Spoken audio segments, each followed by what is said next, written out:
Hi, guys. Follow along with me as we read Marian Anderson, Struggles and Triumphs. It's on page 208 of your little book. Marian Anderson, Struggles and Triumphs. A Voice of Great Promise. On February 27, 1897, a baby girl came into the world, crying with all her might. No one knew then that this voice would one day move mountains. It was not easy for an African American born at the turn of the 20th century to follow her dream. But Marian Anderson would become one of the greatest singers of her time. There were many opportunities for young Marian to explore her musical talent in her Philadelphia, Pennsylvania neighborhood. She began singing in her local church choir at the age of 6, but because she was such an adept singer, she was soon invited to perform outside of church. The Philadelphia Choral Society even awarded her $500 to take singing lessons. With such advantages, Marian was shocked by her first experience of racism. Racism and rejection. After graduating high school, Marian went to the admissions office of a local music school. "I want to study music here," she told the young clerk. When the clerk told her that African American students were not accepted at the school, Marian was stunned, but she didn't argue. She wondered, how can someone surrounded by the beauty of music be so full of hatred? The rejection did not stop the singer. Marian's church donated money for her to study with Giuseppe Bigoti, a famous voice teacher. In 1925, Boghetti entered Marian in a voice contest in which she competed against 300 others to win the honor of singing with the New York Philharmonic Orchestra. Unfortunately, her next big performance in New York City was not so successful. Because she was black, very few people came to hear her. Some critics found her performance to be lacking. As a result, fewer people asked her to sing concerts. It seemed that Marian's career was over. The discrimination she encountered at the music school could be found nearly everywhere in the United States. Many white audiences refused to hear African American performers, and many concert halls would not allow black singers to perform. "If I cannot sing in America," Marian told herself, "I will go to Europe." She left in 1930, hoping that audiences overseas would give her a chance. To Europe and back again. In Europe, prominent composers and conductors praised Marian. Audiences flocked to hear her. To them, she was musical aristocracy, one of the most gifted singers ever. A man named Saul Hurok, who saw Marian perform in Paris, became her manager. Soon he had a request. "Come back to America to sing again," he pleaded. Will they ever respect me in America the way they do here? Marian wondered. She decided to find out. She returned to the same concert hall where her career had nearly ended a decade before. This time, the performance was a success. The singer's popularity grew, and Hurok began to book more recitals in the U.S. Still, like other African Americans at the time, Marian was not allowed to eat in many restaurants or stay in many hotels when she traveled, and no opera house would invite an African American to sing. But it was an act of prejudice in 1939 that gained Marian the greatest fame. Change did not come easily. Hurok tried to arrange for Marian to sing at the Constitution Hall, owned by the Daughters of the American Revolution. Though the DAR told Hurok no dates were available, they continued to book white performers. Outraged, First Lady Eleanor Roosevelt resigned from the DAR in protest. Marian's supporters breathed a collective sigh of relief when a federal official offered her use of the Lincoln Memorial for a concert on Easter Sunday, 1939.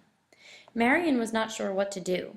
The dignified woman was troubled by the drama of the situation. The prejudice barring her from Constitution Hall existed well beyond the concert hall's walls. Besides, the whole idea could backfire, and American audiences might once again reject her. On the other hand, Marian understood that the concert was not just about her. It was about helping all African Americans. Should she lend her voice so that others could prevail against injustice? Marian decided to take the chance. The concert drew nationwide attention, and Marian was stunned when nearly 75,000 spectators attended. Millions more listened to the live radio broadcast.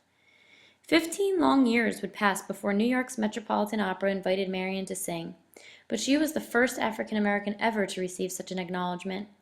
On opening night, even before she sang a single note, the audience applauded her for 5 full minutes. Her performance established Marian once more as a trailblazer who opened up opportunities for Black Americans. The celebrated conductor Arturo Toscanini said that a voice such as Marian's was heard once in 100 years. Indeed, Marian Anderson's glorious singing, combined with her perseverance in the face of prejudice, shattered racial barriers and enriched the lives of countless people. Okay, so what we're going to look at today is this question. How did the events of Marian Anderson's life change the way Americans thought about African American performers?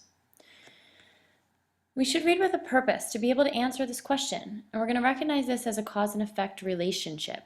In other words, what did Marian Anderson do that caused Americans to think differently about African American performers?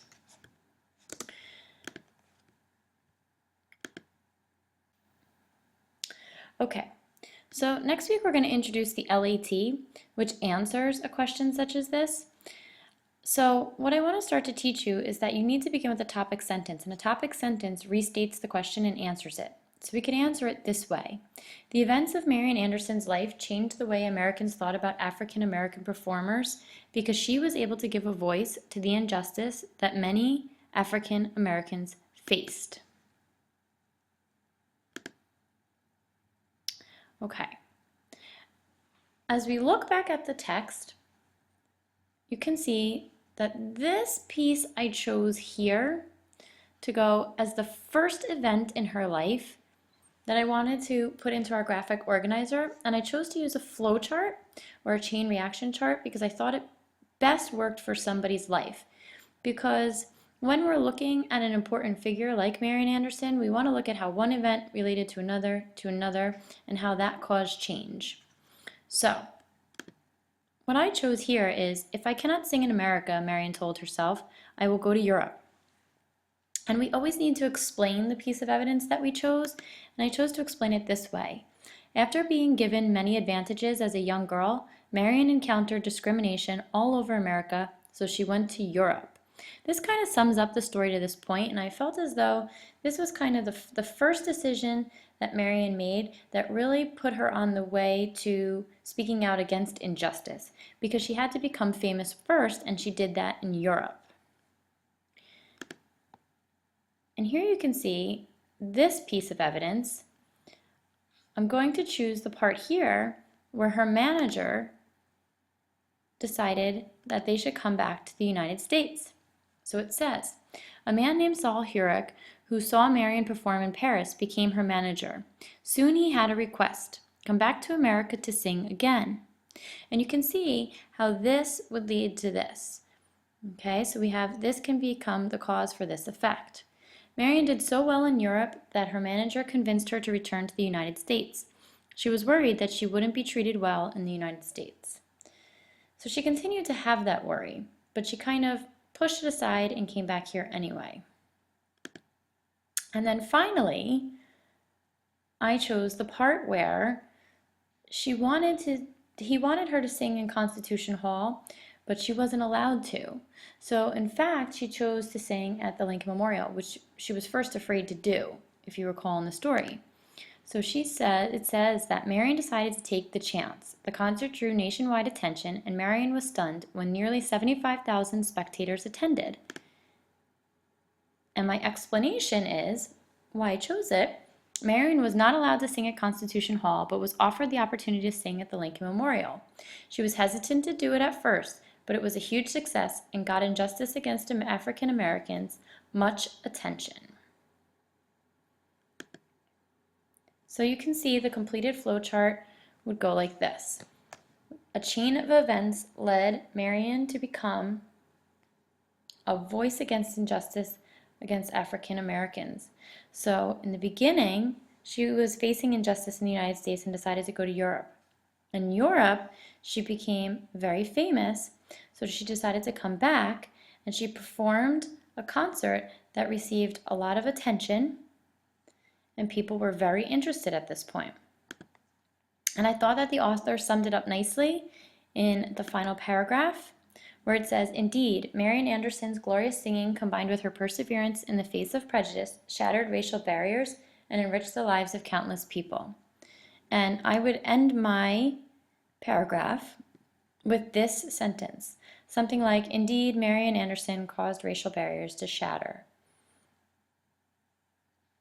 So, Tomorrow, we'll read about another figure who changed the world, and we will do another flowchart in class.